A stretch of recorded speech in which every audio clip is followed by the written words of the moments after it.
going to mug me? Am I going to mug you? Is that gorgeous or what, eh? And I believe I can run a decent marathon. Download Veely now.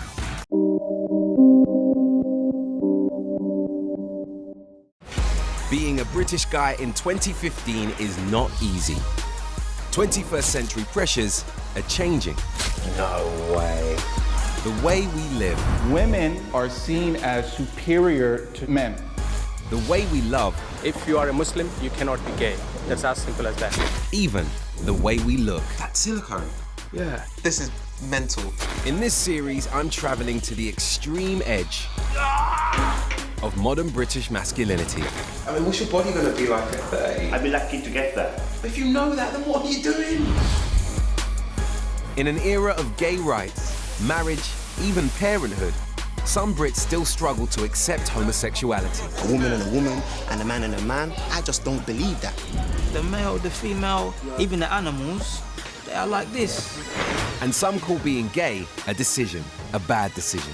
I'm sorry to cut you, but you're comparing homosexuality to stealing and I'm not equating. I'm not equating. I know, but you're comparing. But for those who feel they have no choice, the effects can be devastating. He kicked my bedroom door open. He was like, I want you out of my house by midnight. And we didn't speak for 3 years. Leaving gay men under attack from their own community. Sometimes I love bottles thrown at my head. I love people saying, oh, you fatty man, go die. And even their own family. My own mother said to me, if you murdered someone, I'd still accept you. But you being gay, I can't accept you for that.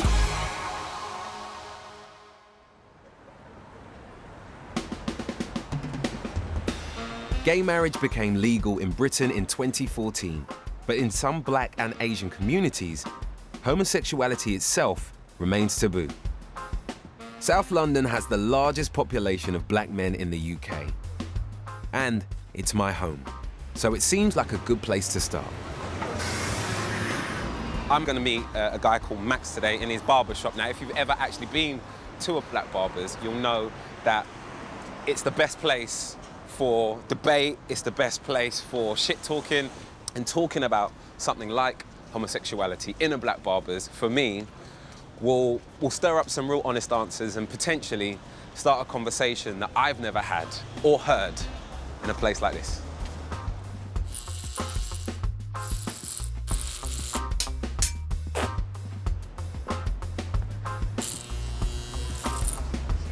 Max? Hey. What's going on, brother? How you doing? Max's parents are from West Africa, just like mine. What age would you say you realised that you were actually a gay man? To be honest, I guess deep down I always knew in the back of my mind, but it wasn't up until the age of 18 that I accepted it within myself. One day I kind of just, I don't know what the trigger was. I just kind of woke up and I was like, yeah, this isn't working for me. Like, I'm gay. Yeah. How long did it take you to go from that realisation to actually approaching that conversation with your father? Well, I didn't actually have that conversation with my father. You didn't? No. Right. One day, the pastor of the church came up to me and she asked me if I was gay. And at this point in time, my philosophy was like, I'm not going to tell people, but if somebody asks me, I'm not going to deny it. And I said, yeah. And then she asked me if my dad knew. Yeah. And I said, I haven't told him yet. And at the end of the conversation, she said to me, if you don't tell him, I will. So what, she went on to tell him off the back of you not taking that week to tell him? And how did he react?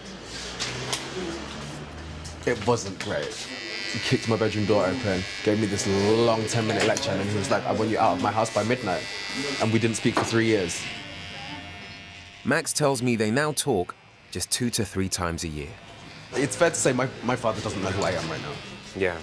Based on your experience, what would you say is most commonplace when it comes to West African parents and how parents react to that news? Do you know what? I think a lot of people from Africa are very religious. Yeah. And I think that's where it starts. Excuse me, auntie. Where are you from? I'm part Liberia, Sierra Leone. Okay, and how long have you been in the UK? 16 years. 16 years, right, okay, now that's your little boy who's getting his hair cut, right? Yeah. What is your attitude towards homosexuality? For instance, if your son came out as gay, how do you think you'd react? It's quite hard because African people, like you said, something that is a cultural thing. First and foremost, I will ask my son, why? Because for us, to be quite honest, they think it's a big, big taboo for them. It will be so, so hard, even for me, because in the first place, I don't even get it. Gay, I don't even get it. Excuse me, brother. It's fairly obvious what your religious beliefs are, but culturally, I'm really interested in your point of view. First of all, where are your family from? What's your background? Well, my parents are from St. Lucia. You're West Indian? Yeah, okay. I'm West Indian. Were they born there and came over? Yeah. And you were born here, I take it? I was born here, yeah. And how old are you now? I'm 30 now. You're 30 years old. What are your views on homosexuality? You to your way, me to my way, but me, I don't agree with this one. A lot of good comes from men and women, you know, like being together, brother, you understand? Not to put it like this way, but even the animals, they are like this, you understand? Like the male, the female, even the plants are like this, you know? What would you do if your daughter actually came home and told you that she was homosexual? I mean, to begin with, I'd be heartbroken. To begin with, I'd be heartbroken, personally. I would have the hope maybe it's a phase, it's something, and... Does that mean that you believe that homosexuality is something that a person chooses? People are choosing to become homosexual. What would you say to that? I think it's almost, and no offense to you, but it's probably the most ridiculous thing anyone can say, that someone would choose to be gay. If you look at the world we live in, being gay isn't like it's never been a good thing. It's never been something easy to do. So why would anyone at any age wake up one day and say, do you know what, I want to be a homosexual so that the people in the street can throw rocks at me and so that I could be rejected by my family? I don't know, because obviously you could be with a woman, that relationship may not have worked out. Maybe she done your head in, maybe this, you know, like she was a bad woman, she oppressed you, you know, she made you feel low, all this stuff. But there's many out here. The good one may have come after this one. Do you think that your versions of happiness can exist side by side? I think so. It's like if you go to a restaurant with somebody and one person wants to order pizza, but the other person wants to have chips. What will make one person happy is the chips. What will make another person happy is the pizza. We can sit at the same table and we can eat. We can probably be in the same restaurant, but he will have his table there, and he will be, you know, doing his thing on his table there, and I will be on my table over there. I've always sort of said that the attitudes towards the LGBT community in the Afro-Caribbean community are massively different based on generation.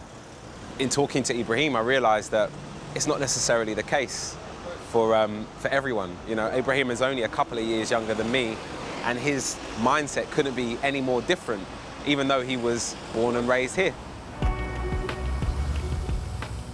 It's hard to ignore religion in any discussion on homosexuality, especially among black communities in the UK.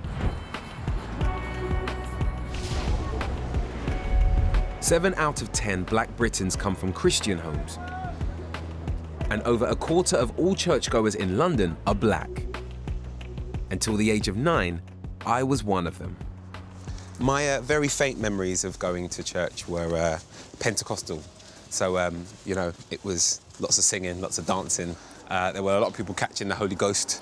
I'll never forget Auntie Linda catching the Holy Ghost and breaking a chair. That was a good time. We're going to a Seventh-day Adventist church, which I've never been to before. So I don't actually know what to expect. Seventh-day Adventist followers believe in a literal interpretation of the Bible. And they practice what they preach. No smoking, no alcohol, and no gambling. But does that list include being gay? How you doing, sir? How you doing? You all right? I'm here to meet Pastor Michael B. Is that him there? Is that his picture? Yeah. Ah, let's see. What's your name, sorry? Pardon, what? Alan. Alan, nice. And what are you handing out here? You didn't give me one. Oh, sorry. Why didn't I get one, Alan? Because he was talking to us. Oh, here he is. Oh, there you go. Yeah. Hello. Hello. Pastor B. Pastor Michael. Michael B. How you doing? I'm Michael Reggie. Mbui. Michael Mbui. Yes. How you doing? I'm very fine, thank you. Nice to meet you. Yes. Thank you for having us down at your church today. Okay. Appreciate it. Thank you. When are you going to be up and? I'm not preaching and today. talking Today Are you I'm not? just supervisor. Yeah, the young people are doing the program today. All right. Yes. Okay. Pastor Michael has a young team that he's training up. The man leading today's service is Pastor Andrew. Nice to meet you too. Nice to meet you. Just out of interest, how old are you? You look quite young. 27. 27? Yeah. And you're going to be up there running things today? Nah, not running things, but just giving a little humble word, man. Yeah. Yeah. And so how long have you been doing this then? How long have you been preaching? To be honest, I've been preaching since I was 16 years old. I left the church and I came back, you know. When you say you left the church, what does that mean? Like in the sense where you're growing up in church, and even though I come here one day a week, during the week I was, you know, otherwise occupied with other things. So in the sense, you know, girls, you know, money, drugs, like you name it. Living in an area in London, it's almost impossible not to get involved in them things. We need to get the service running. Yeah, no problem. We need the preacher in here for prayer time. A preacher that can talk a lot is a good thing, surely. That's what you want, isn't it? Nice to meet you both.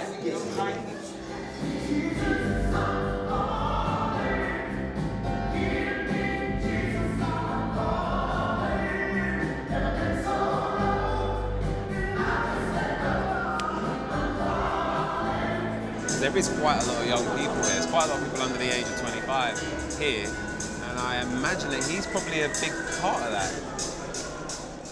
My sermons are not, this is just me, like it or leave it. I'm an honest person. I'm breaking it down. The world are seeing God how we present him. People outside, the only God they see is you. And if we show them that God is like this, you can't do this and you can't do that, and look at you, you're going to hell. If we show them that that is what God is like, then they're not going to want, don't miss this now, they're not going to want to come to the place where God is. And now God gets the blame for our misrepresentation of him. Andrew isn't what I was expecting. He doesn't talk like the pastors I remember and feels like a typical young guy from South London. And the theme of his sermon, tolerance and acceptance. Because I, Andrew Aaron Asher Fuller, if you didn't know my name, that's my name. And me, I'm being honest, I have fallen so far from grace many a times in my life that I can't come to you and look down on you. Pastor Andrew was amazing, wasn't he? I don't think I've ever seen a pastor that young speak to a congregation this mixed, and he spoke to parents in a way that I've been speaking to my mum for years. And I think it really resonated with people here. It's pretty much done now, service is over, people are leaving, and Pastor Andrew is shaking everyone's hands. So I'm going to get my hand shaken and maybe have a chat with him too. But everyone wants to shake Andrew's hand. So I grabbed the chance to have a quick word with the head pastor over lunch. Hello, hello. I've been told to come for some lunch. What do we have today? This looks amazing. Have I the first person to come up? Has no one eaten yet? It's all right. You oh, no, I can't be that guy. It's all right. See, why would you send me there first? The whole room's hungry and you send me up there and I'm like, yeah, where's my plate? We're going to sit down and then we want to have some soup first. Right, okay. Get some soup for us. Okay, got it. If your daughter, for instance, were to come out, would you still have a relationship with her, do you think? You see, in terms, I think in the home setting, we have a clear understanding of what is acceptable. I may be able to point out to you, you are my child, I love you. But if they were to choose that lifestyle, then they wouldn't be able to live with us. You see, membership of the church is a privilege, not a right. When you become a member of the church, you are committing to a particular way of life that is informed by Scripture. If you, along the way, choose to live a life different from that, you can't be part of an Adventist faith community. So far, so traditional. But Pastor Michael is from an older generation and moved here from Kenya. Maybe the younger Pastor Andrew, who was born and raised in London like me, thinks like I do. Something that gets sort of whispered about in church, in my limited experience, and definitely in talking to religious friends that I have now, is attitude towards sex. Yeah. And issues like homosexuality. What do you believe? So I don't believe this, and this is saying that as blunt as possible. I believe we have to go to marriage.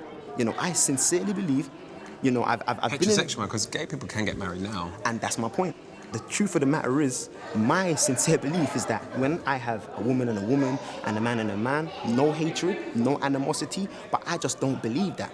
Mother and father are vital in society. So it's the traditional family setup that yeah, you believe I strongly believe that. You know, with all my heart, this is not half, no, I strongly believe that. Acceptance in this church, at least, only seems to go so far. The delivery might be different, but fundamentally, Andrew believes the same as his elders. There's almost a slim to naught chance of you being accepted by the church if when you come to a church and your pastor is cool, he's got this pretty edgy, crazy background, he's in his 20s, and even he can't get past that point.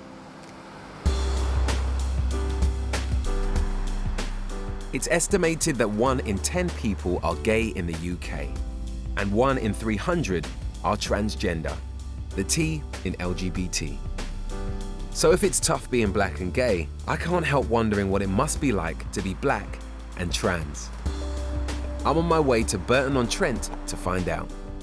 I've never actually met a transgender person before, and I'm really looking forward to meeting Tallulah and hearing her story, because I mean, we're not exactly in the biggest of towns and in the biggest of cities, which instantly throws up its own issues. But as well as that, the fact that she's of mixed race and the fact her father is of Caribbean descent, I'm really keen to be educated on what her life is actually like.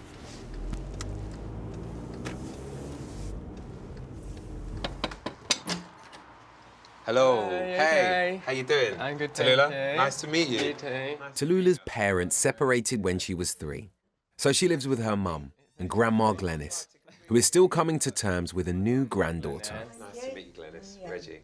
How is it having Tallulah as a house guest then? Oh, he's all right. She's all right, I should say. She still can't get to grips with I was going to say. pronouns It's and very, everything. very hard to what you got to do. Yeah. Just get used to the getting used to pronouns and calling everything. him, you know, Tallulah. Yeah. It's pretty hard to ignore the fact that there is the entirety of your youth on this little shelf over My here. grandma was obsessed with me as a boy. I was about 15, I think, and that was literally just before I came out at school about at the time, the sexuality I was. So that's them 2 photos. That one was Sexuality you was? Yeah, because when I was at high school, I didn't really have a choice other than to come out as gay, because there was no kind of education as to what being transgender was about, so nobody understood it. So my only option was to come out as gay because I was so feminine, so I had to come out as gay just so people would get off my back. Right. But at that point, you were attracted to girls? Or to guys? No, I've always been, in my head, a straight woman, but to everyone else at the time, because I was attracted to guys, everyone was just like, well, you must be gay. It was after I left school that I came out as transgender and started living as a woman. This is how I came out about being... Just in a living my national life as a newspaper. woman, yeah. So this is it. There's me. All right, what tea you got? Can I get a brew on? A brew, yeah. See, this is a massive indicator of how good a host you are, how good your brew is. I think I'm quite a good host. Oh, really? Yeah. All right. Apparently Libras are, because I'm a Libra. So what were you called before? I was called Aaron before. Aaron. There we go. Don't be shy. Moment of truth, no pressure. That's a 7.5 out of 10. It's 7.5? No. It's disgusted. I think it's a 10. It's a really good 10. I'll give you an 8. I'll It nudge may it to just an be 8. the water around here. You're not used to it. Where are we headed? To the garden. Now that we're away from her nan, there's one question I've been dying to ask Tallulah. Not to be massively intrusive, but you say that you haven't had your boobs done, but you seem fairly together in that area. Yeah. So what, I'm on what do you hormones do? at the minute. I'm on hormones. My boobs are probably about an A, but I wear like a C bra and then stuff it with these sticky chicken fillet things. Right. But yeah, it gives me quite a realistic bosom, I think. Yeah. So what kind of guys do you date now?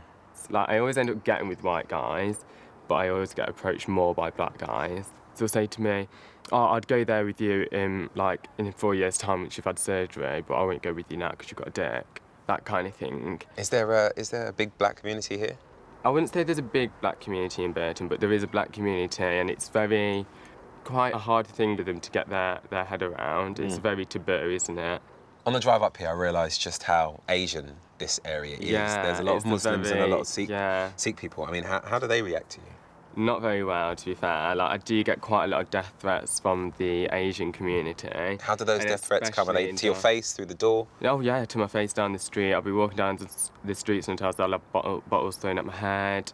I'll have people saying, oh, you fucking batty man, go die. Literally saying everything that you could think of to try and get a reaction out of me.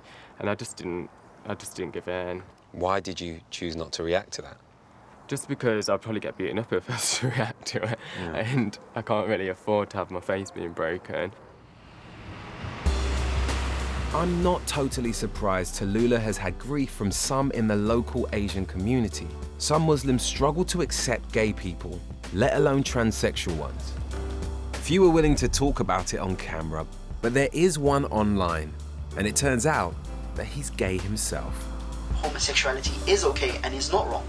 You can't change your sexuality no matter what you do. The man in the video is Sahil Ahmed, a 23-year-old student from East London. Maybe he can shed some light on how his fellow Muslims view gay people. Have you always been in this bit of town? Did you grow up around here? No, I didn't grow up around here. I grew up in Waltham Forest. Okay. So I moved here a year ago. Basically since I moved out of my parents' house and stuff. At what age did you realise that you were gay? Well, I mean, the age I realised I was gay was literally last year, age of 22. So that's when I actually came out to myself. Yeah. And the reason why it took so long is because my religion taught me that being gay is not a thing. Yeah. I was pretty much born into actually a very kind of strict form of Islam. You know, I was basically brought up believing that the West is, the enemy, that the UK is at war with Islam. Even though you were living in the UK? Yeah, even though I was born here and I was living here. Yeah. And I was just basically all the non-Muslims are the enemy and that they want to destroy Islam. And I really believed that. At your most extreme point, what would your view on homosexuality have been? Well, my view would have been that it's disgusting, it's evil, and what you do to gay people is that you throw them off a tall building and you stone them to death.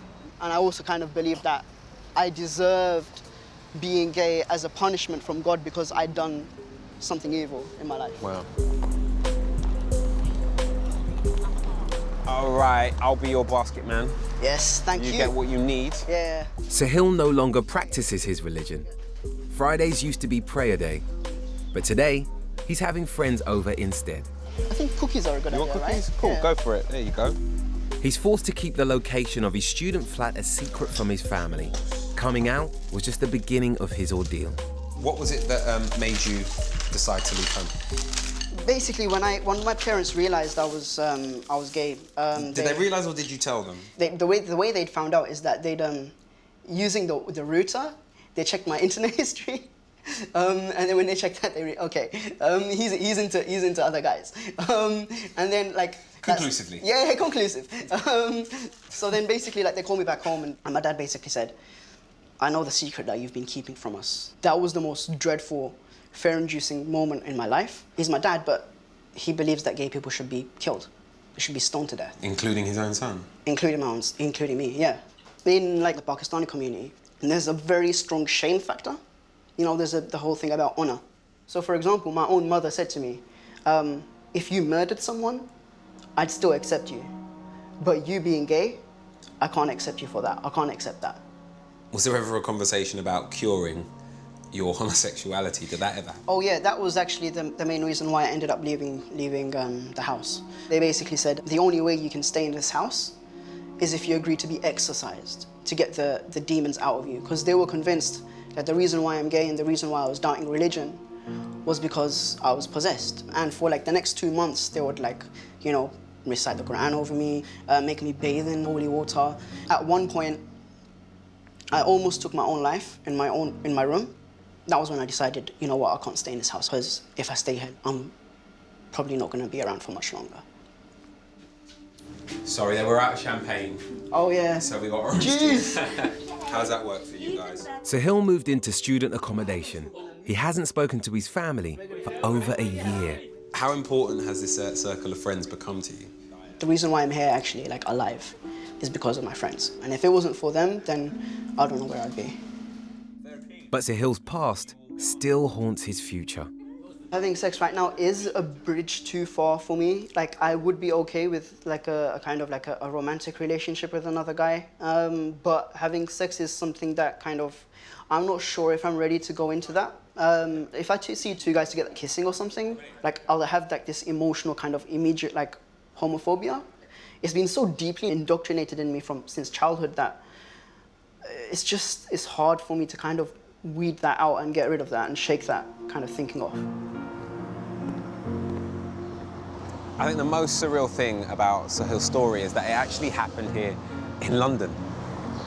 I'm flabbergasted that someone is having to go through an exorcism because their parents are disgusted by their nature, by the fact that they're actually a homosexual person.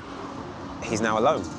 He no longer has a connection to his family, and you know, the thing that seems most painful for him is losing that relationship with his mother and his younger siblings. That's just really sad. All down to the fact that he is being himself.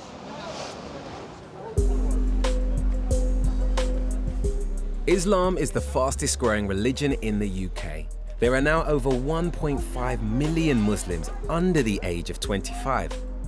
With numbers like that, it's hard to ignore the influence imams can have on young minds like Sahil's. We contacted over 200 mosques to find someone to speak with me on camera. And in the end, only one imam agreed. Mohammed is 29 and from Edinburgh, but he's having to meet me independently without the support of his mosque. So Mohammed, what are your beliefs when it comes to homosexuality? My beliefs are the same beliefs that my religions have. When it comes to these issues, obviously you go back to the sources that you have and you try to find your answers in it. Okay, so what would your answer be? I personally believe that it's an unnatural manifestation of a natural desire. In Islam, we are told that this is not something that can become a feeling. This is something that is unnatural. And if it's something that is in you, then you can tackle it, you can deal with it. What would you say the general attitude in your mosque is towards homosexuality? Honestly speaking, people don't speak about it. I've received some anonymous emails. They never mention their name, probably out of shyness. So you've had somebody at your mosque approach you about their own homosexual feelings. What was your reaction to that? If he really trusts Allah, if in his heart he has a feeling for Allah which is more stronger than any other feeling, then I will for sure tell him that as a man, as a straight man, I personally feel that I am attracted to every single beautiful woman. I have this urge, but just because of this urge, is it justified for me to go after every single beautiful woman that I find attractive?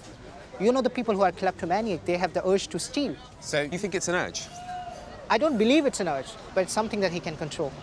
In the month of fasting, for example, especially in the UK, for 21 hours you're not eating, and in the beginning you have struggles, you're struggling, but at the end of the month you find it very normal. I'm sorry to cut you, but you're comparing something like homosexuality to stealing and I'm not equating it. I'm not equating it. I know, but you're comparing. You're comparing them to stealing and to the urge to eat. I'm talking about the physical things.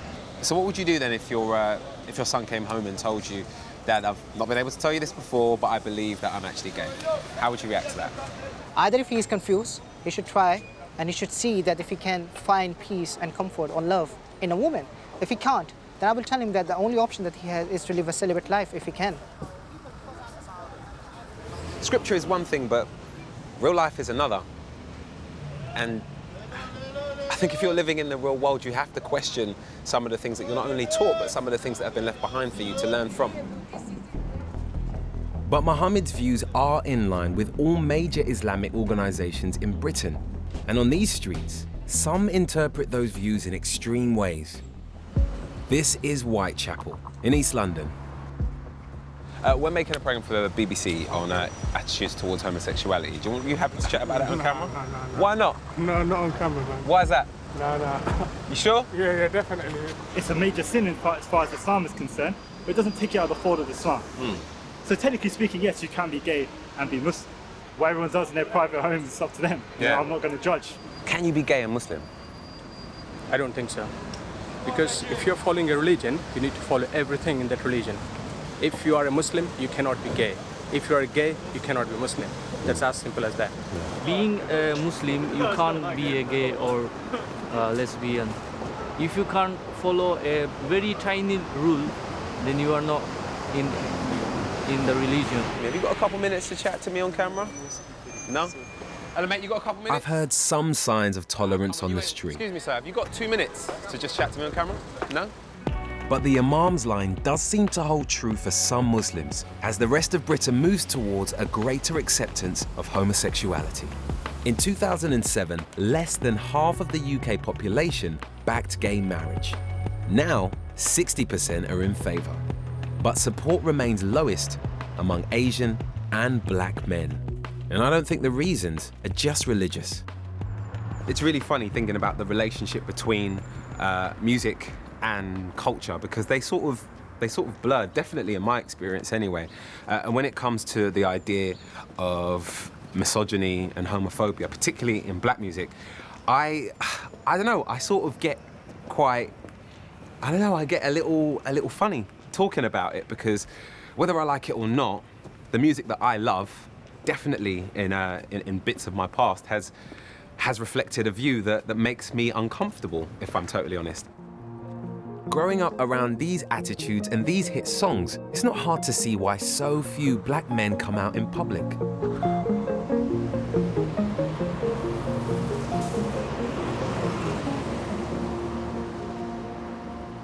But Max, who I met at the Barbers, has promised to show me where some young gay people do feel free to be themselves. Spartan Max. Hey. Man. Can we talk about the hat? Yeah, sure. What's the deal with the hat? What happens when the mask comes on? Well, that remains to be seen. Wow, okay. I mean, what can you tell me about a night like tonight? You've invited me down. What is this? Where are we? Well, we are at Urban World Pride. Events like this are special and important for young gay and lesbian people that are coming out, simply because when they're at home, they may not necessarily feel comfortable letting their family or their friends know that they're gay, which effectively means that they have to hide who they really are. But when they come here, they can almost find a surrogate family that will accept you for who you are, because we're all the same, you know? Enough talking, time to see things for myself.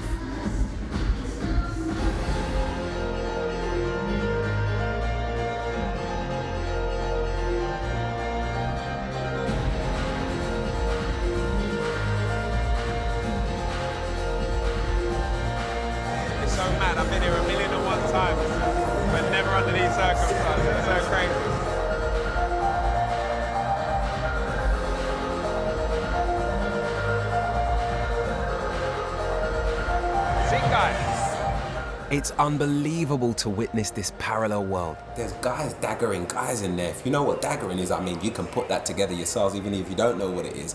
There are guys daggering guys in there. That doesn't happen.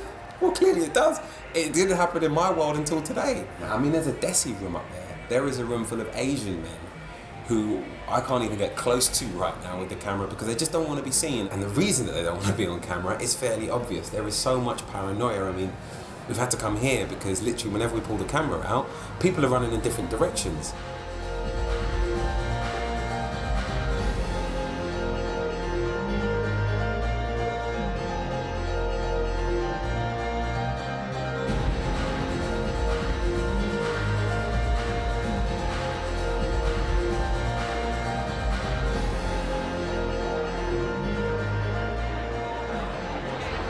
I'm about to do the thing that I hate people doing to me most, and that's talking to you while you're mixing. Sorry. Smart, right? Yeah, no. Reggie, nice to meet you, man.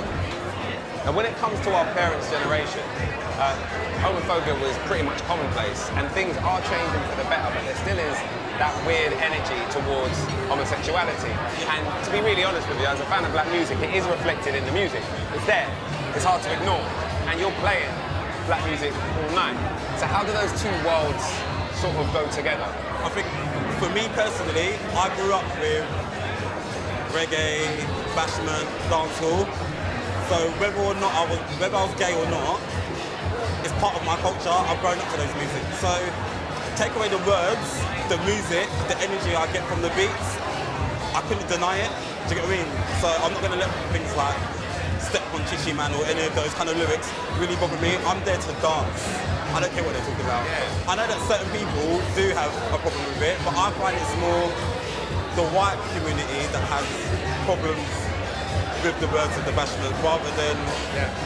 It's not just bashment, don't get me wrong. Hip-hop can be homophobic, dancehall can be homophobic, but like you said, it's a culture that we've grown up in. Yeah, I've grown up with that music. Does that make it okay?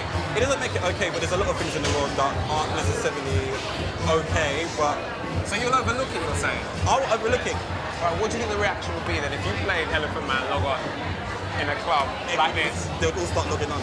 They'd do the dance? Yeah. And would they ignore the Step on Chichi Man bit, or would they actually do that? It's like sticks and stones will break your bones, like that kind of situation. It feels like Mark is trying to reclaim these songs.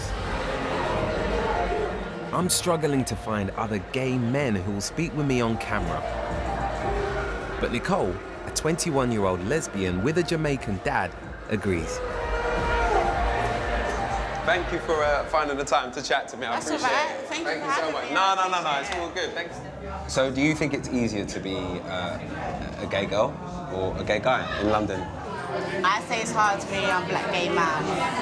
I mean, according to my dad, it's immoral, it's wrong.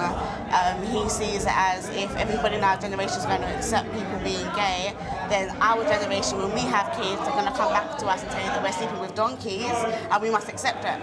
In Jamaica, they see homosexuality as the white man's disease. The way I've been brought up, it still has an effect on my mind at times. I mean, as much as I'm gay, I don't like to personally hear about two gay guys in their sex life. Like, for me, it doesn't feel right. But then I feel bad because I'm gay myself. How can I be prejudiced with somebody else that's gay? Can you understand how for someone like myself that sounds absolutely mental? Because I'm sure the last thing that you want is for anyone to judge you or be prejudiced towards you. Of course, exactly. But it almost seems as though it's ingrained within you towards gay guys. It feels like that, and because I notice it, I feel so bad for it, but I can't help the way I think. I can help the way I act on it, but I can't help the way I think. Nicole is trying to deal with her own homophobia, and she won't let it stop her coming to nights like this. They're just too important. When I first came out, I didn't know that there were so many black gay people in London. I thought the majority of them were in Soho, the majority of them were in the white community. But I came out and I came to a night like this and the whole club was full of pure black people and the majority of them were all gay. I was amazed.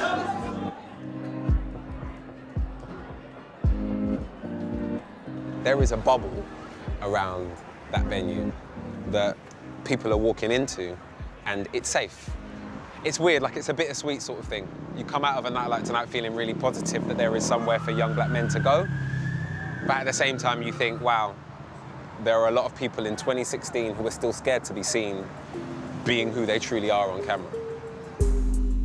But one person who isn't afraid to be out is Tallulah.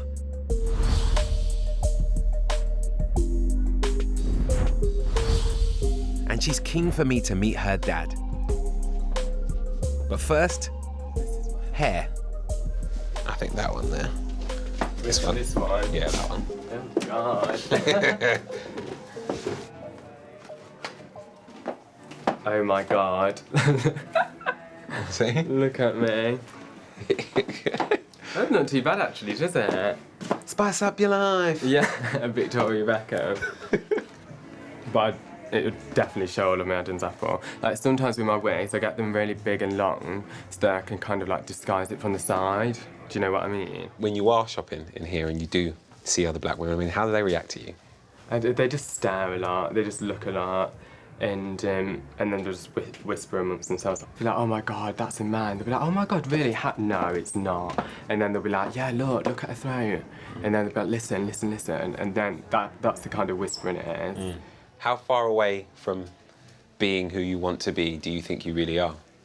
I'm a long way, because I've only just started my transition, so it's like 4 years on the waiting list, unless I can get 12.5 grand together to have my vaginoplasty, and 5 grand to have my boobs, and 2.5 grand to get this done, then I'm a very long way.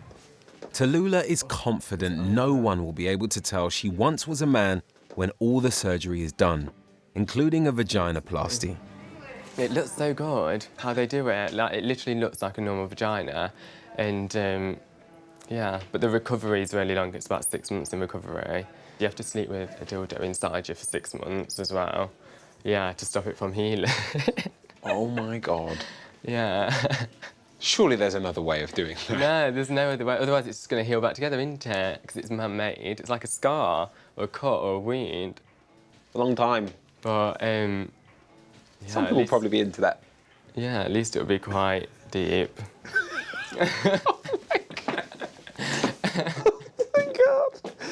Oh, I'm not ready. I'm not built. I'm not mature enough to have this conversation. Yeah. Tallulah's dad, Simon, has flitted in and out of her life. He lives in nearby Derby with his new partner. How are you? You're right. Who's Irish?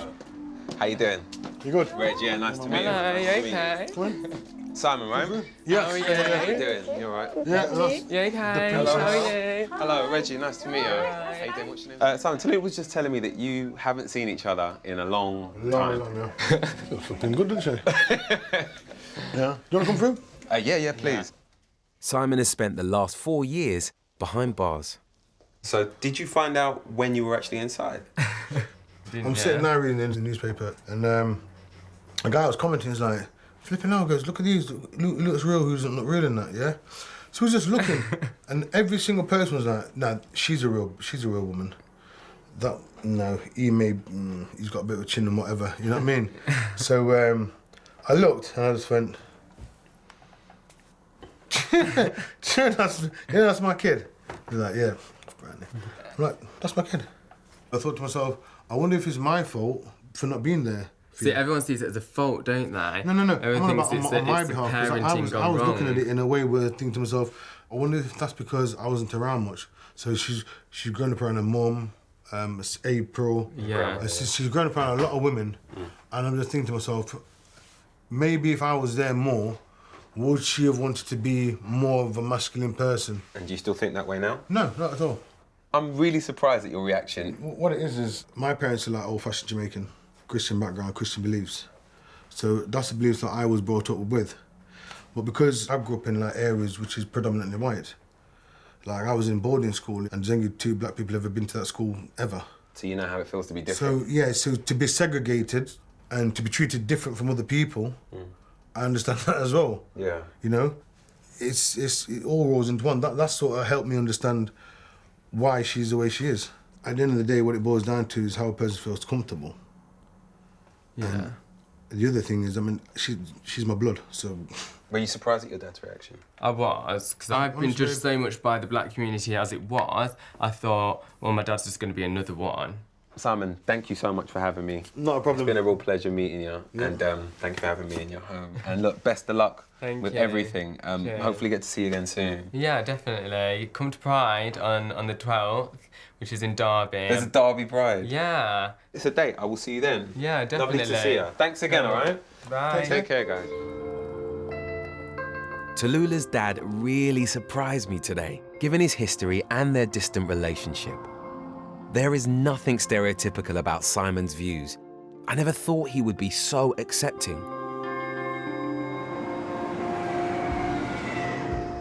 And so, I can't help but think about Sahil, who I met at the start of my journey. He too is still coming to terms with his sexuality, but he's doing it alone, without his mum or dad. So I'm inviting him to join me at Pride next week. Let's hope there are no Muslim anti-gay protesters there, as it wouldn't be the first time. Just doing a teeny bit of research, there hasn't actually been a march as part of Derby Pride in quite a few years, because the last time a march happened in 2012, people were arrested. There were people protesting, there was hate speech. Some actually held placards which had things written on them such as homosexuality equals freedom gone too far, homosexuality equals a crime against God, and Islam is the ultimate truth. Things such as scum were screamed, gays will go to hell, which just sounds ridiculous to me. I mean, here we go, look, gays, gays, gays, we hope you die of AIDS. To think that grown men were actually chanting this and thought that it was acceptable, to me is mind-blowing. This is happening in the UK, not 30 years ago, 3 years ago. One of the Muslim protesters was successfully prosecuted for using abusive language.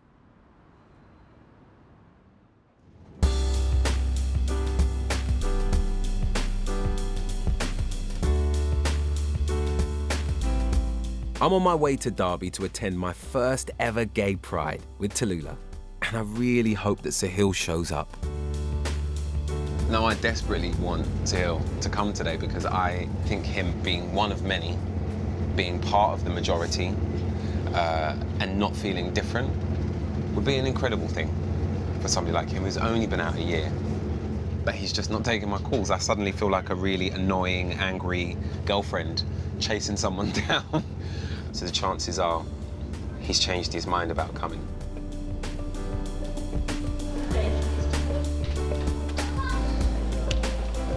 How's that for timing? How are you? Hello, you okay? You look great. Thank you. Oh, But really? I thought I'd make a bit of an effort. Yeah? With it being my hometown pride. Exactly. This will actually be my my first ever pride, and I'm sort of looking around because I was expecting to see a little bit more sort of celebration. We're not in town just yet. Right. But when we get into town, you'll probably see it all more. Yeah. I might have to walk down here first to get down there. It is today, isn't it? It's definitely today, right? Oh, well, it should be. It's this way. So, this is it. We're here, right? Yeah, this is it. This is the It's not massive, tiny community in Derby. Right. This isn't what I was expecting at all. One thing I was expecting was to be here with Sahil and to see this through his fresh eyes as well. But he's not here. He still isn't responding, and I'm starting to really believe he's not going to turn up today, which is a shame. But at the same time, I mean, just sort of looking around, in a weird way, I can understand why he might not necessarily feel that he fits in even here. Because, I mean, it's a very white pride, isn't it? And outside of myself and Tallulah, there's one other person of colour here. So definitely Tallulah is a minority within a minority within a minority today.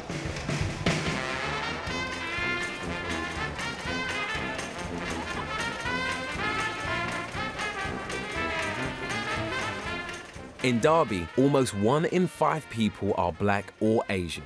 So if 1 in 10 people are gay, by rights, in Derby alone, there should be 5,000 homosexual men and women of colour. It seems like there's a lot of people stopping to watch. Yeah, there is. What do you think they're thinking? They're probably thinking, wow, what colourful people. Although I spot many black and Asian faces in the crowds of shoppers, they're just here to watch, not take part. Until I spy just one other person of colour actually marching. Excuse me, sorry to interrupt. One of the most interesting things I found about today is how few Afro-Caribbean or ethnic minority people there are at Pride. Why do you think there's such a small number? Because it's literally, what, 4 people? 3 people? I counted. Yeah. I counted you. But oh, there's another one, a fresh one. So what would the West, you're West Indian, the black side of your family, right? What would that attitude be towards your sexuality? Well, to be honest, I'm not with that part of the family, but from experience of what I've seen, I think it would be total rejection. Yeah. Totally. Meanwhile, from the white side of your They're family, a bit more tolerant, a lot more, in fact. Why is that? I think white people are. They think they're not, but they are. Derby Pride is now in full swing. Let me hear you scream! And I get talking to the Asian man I spotted earlier. Hello. Hey, how you doing? All right, thank you. I'm Reg, what's your name? I'm Wahid. Wahid, nice to meet you. Okay, not to pry, but I take it you are a gay man yourself. Are you a Muslim gay man? Bisexual. Bisexual. Why do you think that you're the only Asian man here today? People are scared to come out. I mean, even I'm here because I don't care anymore. I'm over 60. I had my life, so I don't care what people think about. Maybe this is why Sahil and other Black and Asian people have stayed away. Too much to lose, too much to fear. Whilst Derby Pride might not have been as big as I expected, there's also been no opposition. So it's almost time to leave Tallulah and prepare to head home. But not just yet. It's Sahil. I thought you weren't coming. Well, I'm here now. Come here. Good to see you. Yeah, good to now, see you too. This is the first time I've ever been to a Pride event. Yeah. Have you ever been to one before? I've never been to one before. This is my first time as well. Right. Yeah. What do you think? It's amazing. It's absolutely like the kind of like atmosphere. Like. Yeah. Have you ever been around this many people who are out before? Never. Like even most of my friends, like my friend circle, most of them, they're straight. Just how comfortable do you feel in an environment like this? I feel, I do feel very much out of place, to be honest with you. Why? Because, like, I don't want people to, I know people will be looking at me and be like, wait, is this guy here to blow us up or what? No. Do you really think people No, I mean, to be fair, I mean, how often do you see, like, a guy with a beard who looks like a proper Muslim, who is a Muslim, in, like, an LGBT pride event? Like, now I'm here with you guys, and that's fine. But alone, I wouldn't stay here very long. Yeah. All right, come on. Sahil is convinced everyone sees him as a Muslim first and a gay man second. But is that really true?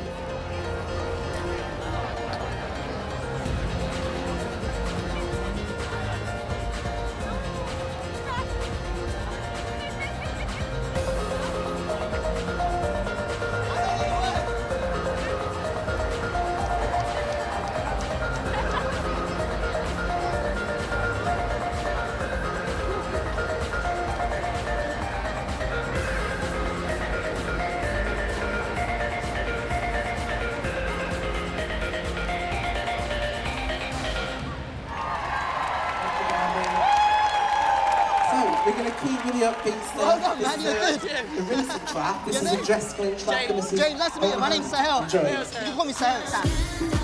So I've just stepped away, thinking Sahil's going to follow me out, but he stayed in there, and it looks like Sahil is having the time of his life. And I think he might have made some friends. God, Sahil. 1 second, I'm just going to leave this in for 1 second. Come here, you.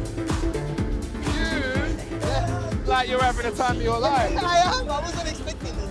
So you look like you made some new friends. Yeah, I did. I wasn't like kind of expecting to stay here very much like after like, but. Well, hang on a second. What, you're gonna stay? Yeah, I wasn't planning on, but now I am. Yeah. What, so you're gonna hang back and you're gonna have a night out in Derby? Yeah, pretty much, yeah. You. Based on what you told me in the past about how you feel and how you reacted to gay people, being in an environment like this. Now feeling the way you do about yourself, how are you reacting to men holding hands and men kissing? I've had this residual homophobia in me for a long time. But now today here, I'm not sure if I still have it, but it kind of hasn't reared its head. Listen, enjoy your night, have fun, and get back in one piece, all right? Come on, get in there. I'll try. Get in there, go on. Take care. See you later. He's this close to running back. To experience my first ever Pride with Sahil was awesome because it was his first time at a day like this, and his journey has taken a massive leap in a positive direction, I think, today. He really is embracing who he truly is, and he is not suppressing it anymore, and that can't be anything but positive. Now, on the other hand, the negative side to today, I think, was that an event like this didn't really have many people that looked like me there. To be exact, I think it was maybe 4. It says a lot about how comfortable people like me feel to be who they truly are publicly.